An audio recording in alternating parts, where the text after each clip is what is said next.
Hello and welcome friends, बहुत बहुत स्वागत है आपका माइक्रोसॉफ्ट एक्सेस सीखने की सीरीज में। एक और वीडियो लेके आया हूँ कंपोजिट की को लेकर के।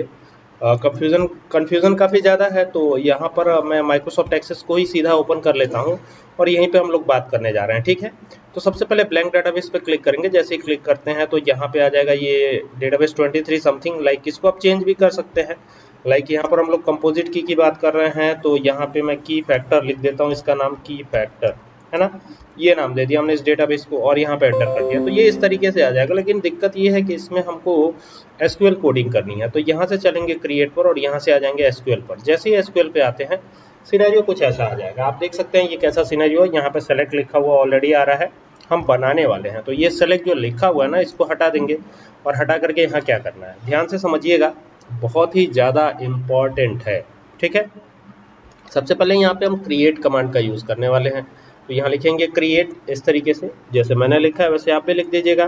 फिर यहाँ पर टेबल लिखिएगा, TABLE। कंपोजिट की को समझने के लिए ध्यान से एक एक चीज़ को एनालाइज करते जाइए जैसे जैसे बता रहा हूँ। इस टेबल का नाम लीजिए, मान लीजिए हमने नाम दे दिया student course, COURSE, student course हो गया, है ना। अब क्या करेंगे, अब एंटर करके नीचे आएंगे और यहाँ ब्रैकेट ओपन कर देते हैं। ये ओपन कर दिया ब्रैकेट हमने, है ना।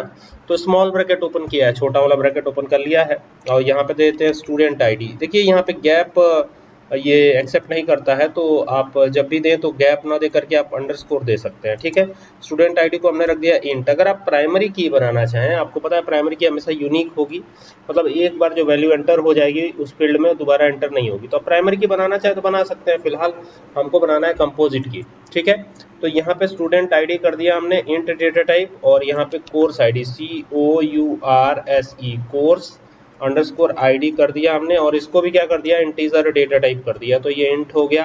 फिर कॉमा लगा दिया हमने।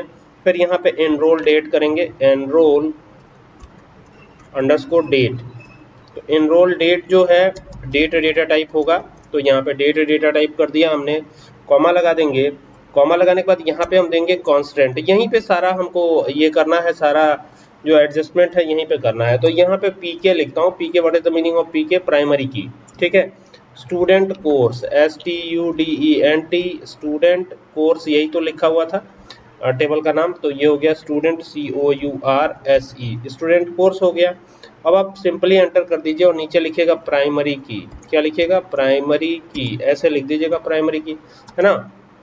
ये लिख करके, और चूंकि एक फील्ड दूसरे पर आधारित होगा, तो इसके लिए हम क्या करेंगे, स्टूडेंट आईडी और कोर्स आईडी यहाँ पे दे देंगे। तो पहले तो हो गया स्टूडेंट आईडी STUDENT, स्टूडेंट, ऊपर आप देख सकते हैं स्टूडेंट आईडी भी हमने दे रखा है, तो वैसे ही यहाँ पर भी स्टूडेंट अंडरस्कोर आईडी कर दीजिएगा। और देन इसके बाद क्या करना है आपको, कॉमा लगा करके कोर्स आईडी कर देना है, COURSE कोर्स अंडरस्कोर आईडी। इस तरीके से ये बन जाएगा और यही कहलाएगी आपकी क्या, यही कहलाएगी आपकी कंपोजिट की। अब कैसे काम करेगी उसको देखने के लिए हम इसको पहले क्लोज करेंगे, टर्मिनेट करेंगे। और टर्मिनेट तो ऑलरेडी कर ही चुके हैं। यहाँ पर नीचे देखिए ब्रैकेट ऑलरेडी आ रहा है, तो यहीं पे क्यों ना क्लोज कर लिया जाए इसको। ठीक है, तो यहाँ पे ये यहाँ पे आकर के इस पर क्लिक करेंगे। ये देखिए ये जो ब्रैकेट ओपन हुआ है, इसके बाद आपको सेमीकोलन लगा देना है, तो ये आपका ये बन जाएगा। और यहाँ पे देख सकते हैं ये किस तरीके से दिया गया है सारा चीज़। यहाँ पे मुझे लगता है कि कांस्टेंट जो हमने लिखा था वो हट गया है, तो एक बार फिर से इसको चेक कर लेते हैं कहाँ पे दिक्कत हुई है। कांस्टेंट जो लिखा था वो हट गया इसमें। स्टूडेंट आईडी हो गया, स्टूडेंट आईडी हो गया, फिर कोर्स आईडी हो गया। कोर्स आईडी को इंट रखा हमने, और फिर एनरोल डेट यहाँ पे छूट रहा है, तो वापस से एक बार फिर से आते हैं। ये आ गए, यहाँ पे कॉमा लगा दिया, नीचे आएंगे एनरोल डेट करेंगे,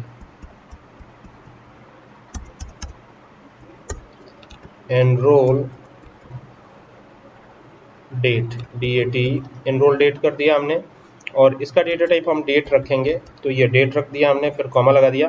फिर यहाँ लिखेंगे कांस्टेंट, कांस्टेंट, तो ये आ गया कांस्टेंट। नीचे लिखा हुआ सजेस्ट भी कर देता है, ये पुराने वर्जन्स में तो नहीं करता लेकिन नए वर्जन्स में कर देता है।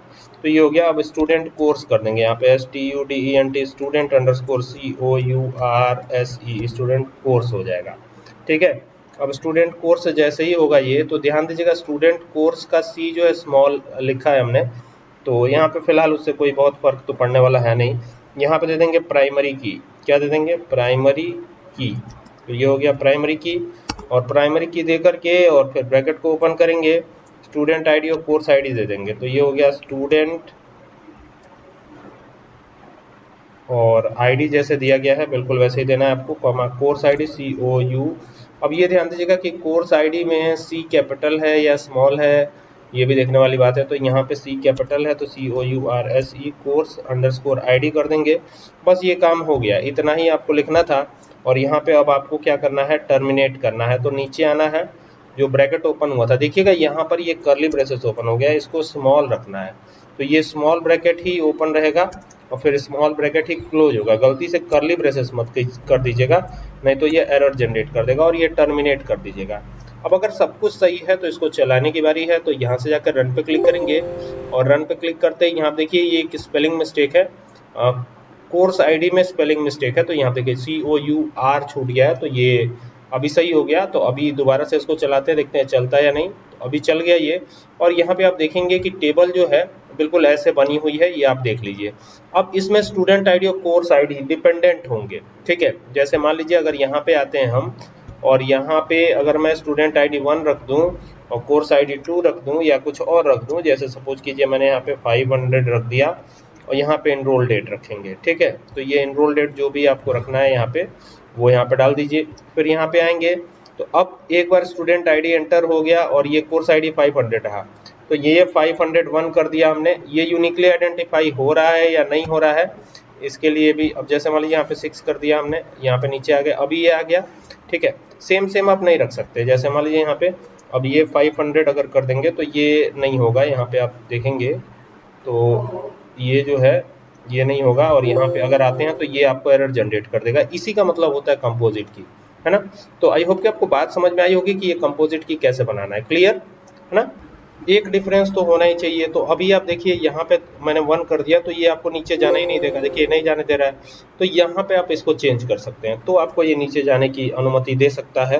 तो यहाँ पे अगर 501 भी अगर आप करते हैं तो भी नीचे नहीं जाने देगा, क्योंकि 501 भी तो आ चुका है। तो दोनों आप रिपीट नहीं कर सकते। यहाँ पे आप 502 रख सकते हो, तो ये नीचे जाने देगा आपको। मतलब दोनों के ऊपर डिपेंड होगा कंपोजिट की, दोनों ही मिलकर के यूनिकली आइडेंटिफाई करेंगे किसी एक वैल्यू को, तब कंपोजिट की होगा। यानी अगर यहाँ पे 2 कर देते हैं और यहाँ पे 501 कर देते हैं तो ये चलेगा आपका, ठीक है, क्योंकि यहाँ पर ये 2 हो गया, ये अलग हो गया। तो दोनों मिल करके आइडेंटिफाई जब करेंगे तो ये कंपोजिट की कहलाएगा। अभी देखिए अभी ये नीचे आ गया, आप देख सकते हैं कितना आसान है। अगर यहाँ 3 कर देता हूँ तो फिर ये चेंज हो गया।